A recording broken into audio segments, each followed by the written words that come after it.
All right, and welcome everybody to a special episode of the Valley Deep Divers. This is a previously recorded show, so we are not currently, sitting in front of you live or anything like that. But we're making it work. We wanted to talk about some stuff that we probably could fill out a whole show, but decided to just do it on a different type of schedule due to also our personal schedules.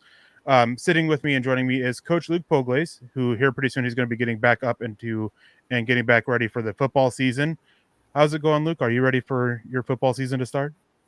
Yeah, it's kind of reaching that point where, mid to late July as a coach, you kind of, as a college football coach at the D3 level where you don't have guys on campus over the summer, this is kind of when you sit down and say, all right, what does my to-do list look like for the rest of the summer? What do I got to get done? But no, it's wild to think that, we're we're just 3 or so short weeks away from having everybody back on campus. Yeah, I don't know about you, but for me, it seems like it was just yesterday that the football season was ending, and it seems like just hours ago was the NFL draft.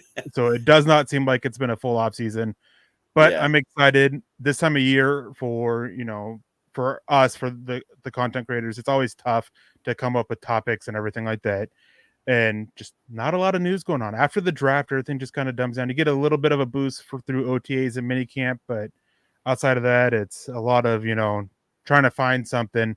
But today we're going to be talking about defensive fronts.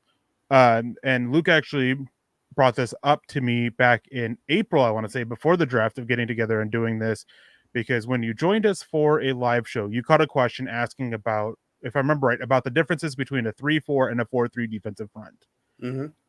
And we're going to get into that. We're going to get into the breaking down the differences between them and all that jazz, along with a couple other fronts. The Broncos, they're primarily a 3-4 defensive front. They do use different variations of it.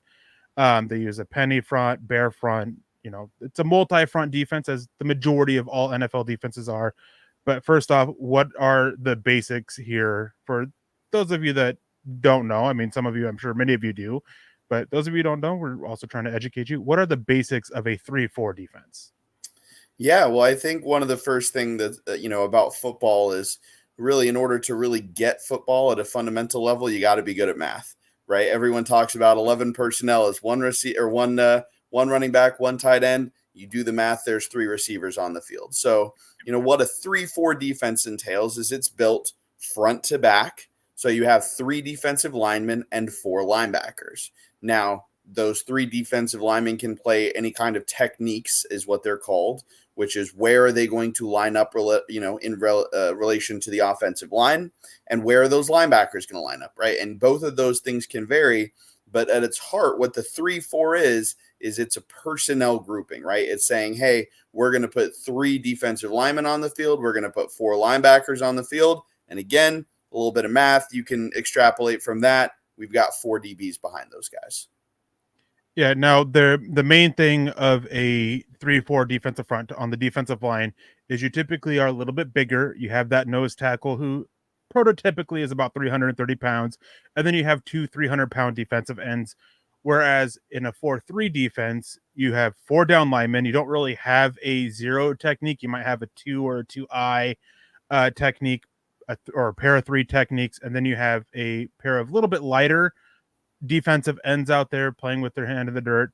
And one thing too that muddies this up a lot when you're watching it is teams will run a 4-3 defensive front, but instead of the old days where your four down linemen were down linemen, they were all out of a 3-point stance, which is they had their hand in the dirt.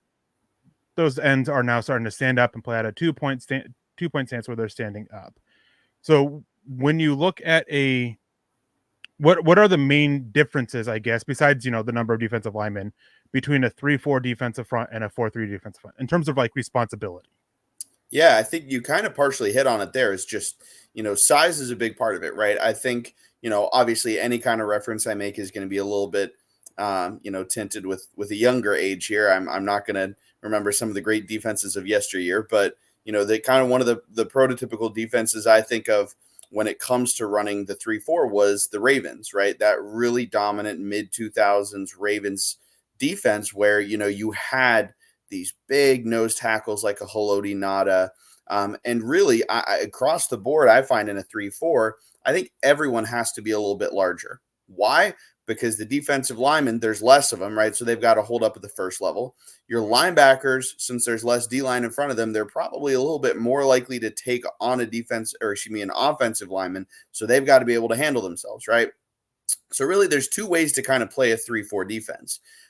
You can have, people talk about it as two gapping, right? A gap is just a side of a person. So if I'm lined up, you said zero technique, right? A head up nose, I'm lined up directly across from the center. Am I going to play in two gap that guy and just control him? And theoretically, I can play this gap here, or I could theoretically play this gap on the other side, right? That would be considered a two gap, right? And there's plenty of, big defensive lines, that have played two gapping defenses through the years. I think two gapping has kind of died off a little bit recently because it becomes really predictable, right? Because if all those defensive linemen, all they want to do is just get off the ball and control a block, they play static, right? And if you play static, it's a lot easier for the O-line to kind of knock you back because they understand you're predictable with where you're going to be.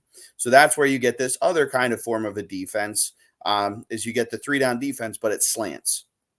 And really what that does is if you take those 3-down linemen and you're always slanting them one way or the other, well, if you slant them, you kind of have to get one of your outside linebackers to join the party. And at that point, you're basically kind of playing a 4-down front, right? Because you're slanting those guys into what we would consider to be a 4-down front, right? If those guys, instead of slanting there, had just lined up in that, we'd say, hey, that looks like 4-down, right? So you think about, some of the great defenses that have done that, the slanting 3-4. One of the better examples probably was Denver when they had DeMarcus Ware and Von Miller, because they said, hey, we have two outside linebackers that we really feel are guys who can play outside linebacker, but they can play D end. And so we're going to slant the front. We're going to, tell those defensive linemen to cross, offensive linemen's faces to get across to another gap. And so we're going to create a little bit of chaos that way because we feel like we really have guys at outside linebacker who are going to make plays for us. Yeah, and I'm glad you brought up slanting because that was a term that I know a lot of listeners have heard over the past couple of years with Nick Benito being drafted out of Oklahoma, who was very famous for their slanting front. I know our good friend and my colleague Nick Kendall, he's talked about it a lot, and I've talked a lot about it a lot. So I'm glad that you brought up what a slanting front is, and then also gapping. That's a big thing. Is you'll hear us talk about now two gapping, as you said, it's kind of faded out.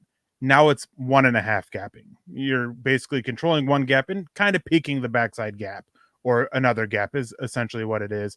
And another one more common is more of an attacking style front where you're one gapping, kind of trying to shoot the gap basically and make a play behind the line of scrimmage.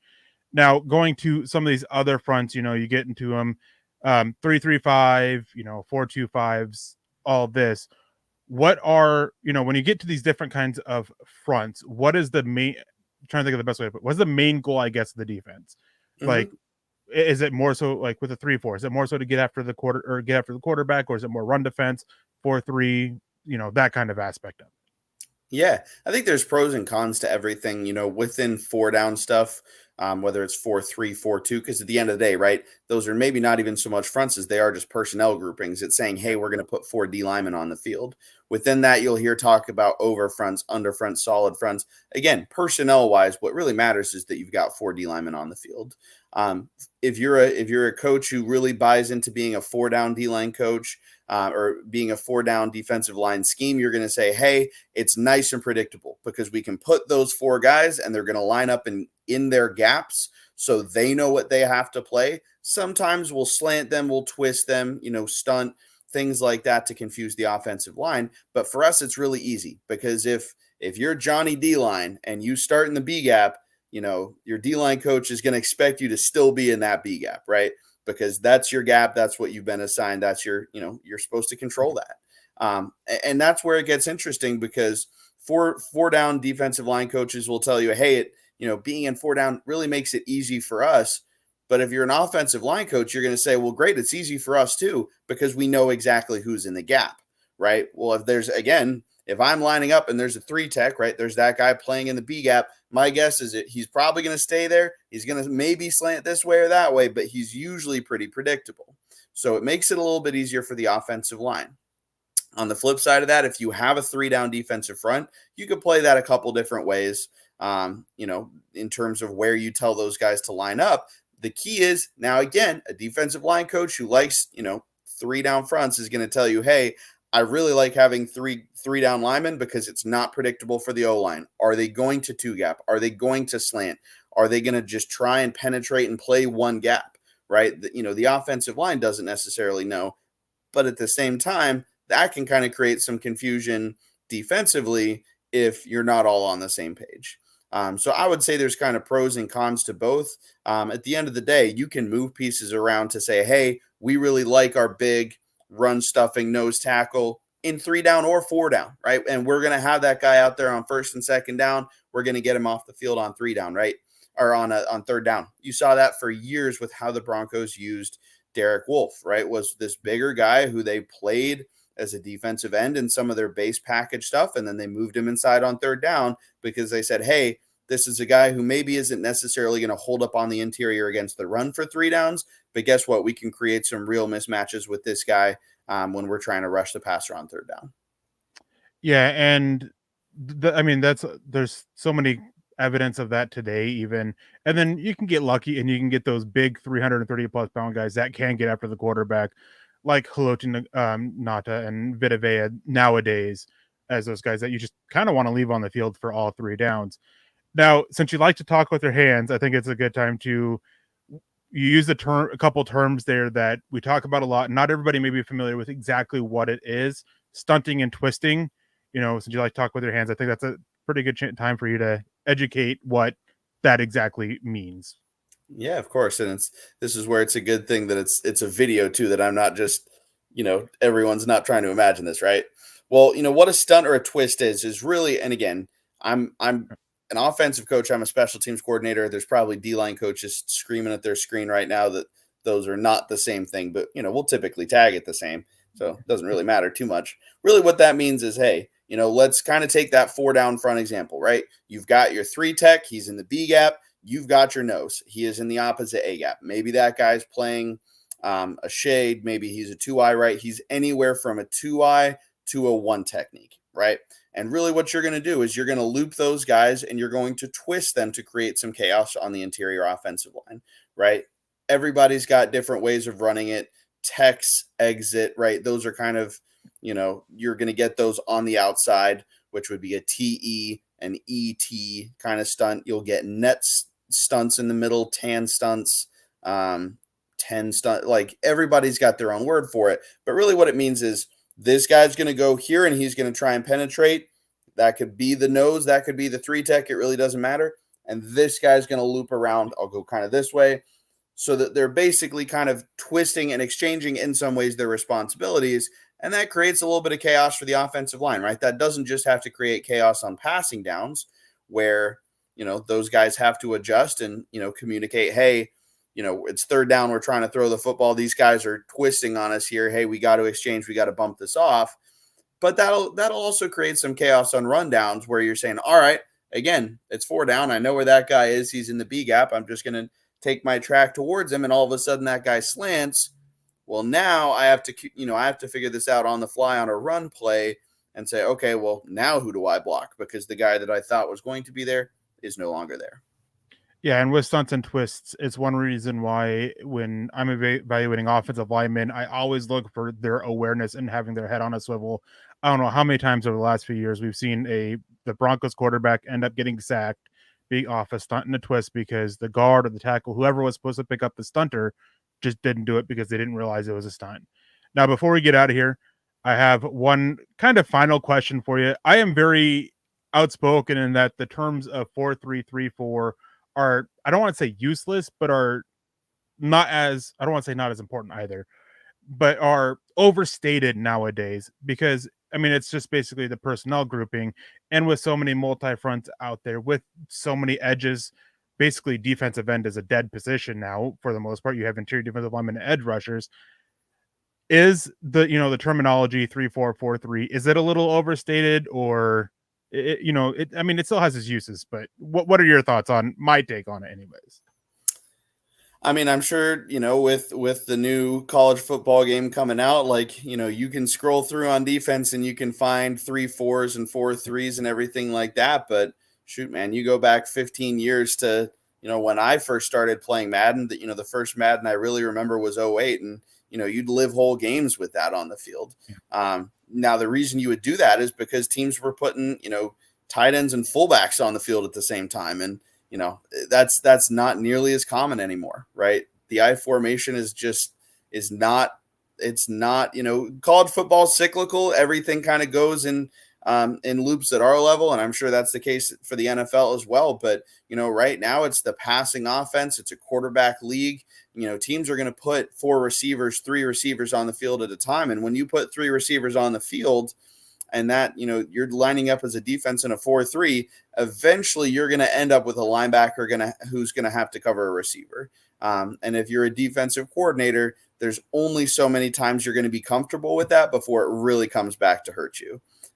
Especially with, you can maybe fool a college quarterback and kind of hide some things every so often, but man, you can't fool these quarterbacks at the NFL level.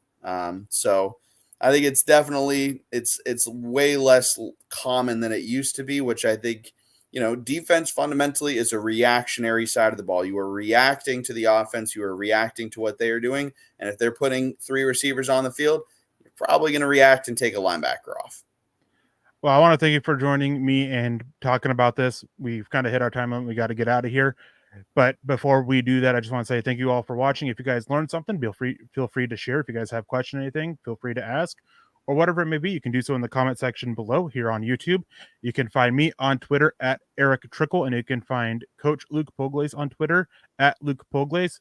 Thank you again for joining me. I hope you guys listening, or anybody listening, I hope you guys learned something. Thank you. This is going to be a continued thing, and we'll be back soon with another one. And I think you're going to be joining me for another one, or for another one of these, where we're going to be breaking down some coverage schemes. Thank you guys for listening. Have a wonderful night. Stay safe.